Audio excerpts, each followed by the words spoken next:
The Red Raiders could soon be offering a master's degree in green energy. This is Wednesday, February 25th, 2026. Texas Scorecard presents the day's first news for the Lone Star State. The Texas Minute, with your host, Michael Quinn Sullivan.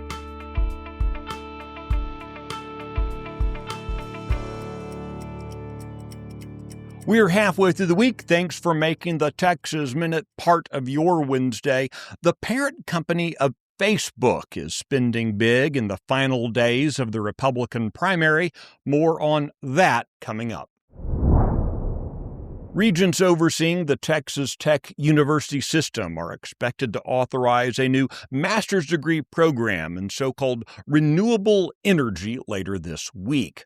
The degree program is included in the consent agenda for the Regents' quarterly meeting in Dallas. The Regents' agenda book notes that Texas leads the nation in wind energy production. However, a 2022 study found that since the advent of the unreliable alternative energy industry, millions of dollars in taxpayer money have been poured into subsidies for green energy. Notably, those unreliable energy sources can't compete in a free market without those subsidies.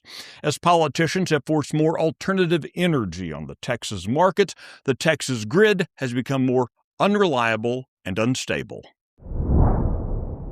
Attorney General Ken Paxton is suing an international abortion-by-mail operation that he says is flooding Texas with illegal abortion drugs.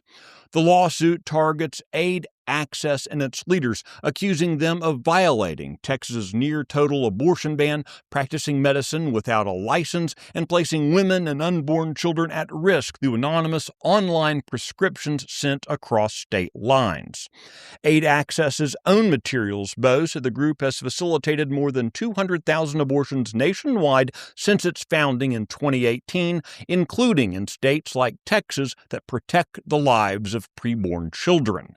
Paxton's lawsuit argues that Aid Access and its affiliated providers are brazenly violating multiple Texas laws that prohibit abortion and tightly regulate abortion-inducing drugs. State officials say the dangers of anonymous abortion pill trafficking are not theoretical, pointing to recent Texas cases in which men allegedly used abortion drugs ordered online to secretly end their partners' pregnancies. Asher Vann has been awarded millions of dollars in damages after being falsely accused of a racial bullying scheme as a middle schooler back in 2021. His story gained national media attention at the time, reportedly destroying the young man's reputation. The hoax was perpetrated against the white student by a black mother, Summer Smith, and her attorney, Kim Cole. Both women have now been ordered by a Collin County District Court to pay Vann more than $3 million for the emotional and reputational harm that they caused. You know, the woke cancel culture only works when folks don't defend themselves. Good for Asher Vann. The Texas Minute will be right back.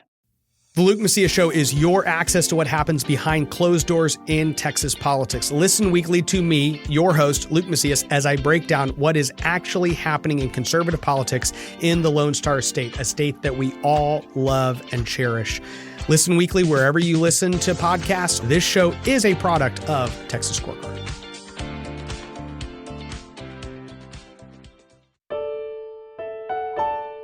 A political committee funded by Facebook's parent company Meta Platforms Incorporated spent more than $1.2 million boosting a slate of Republican candidates in Texas ahead of the March primary.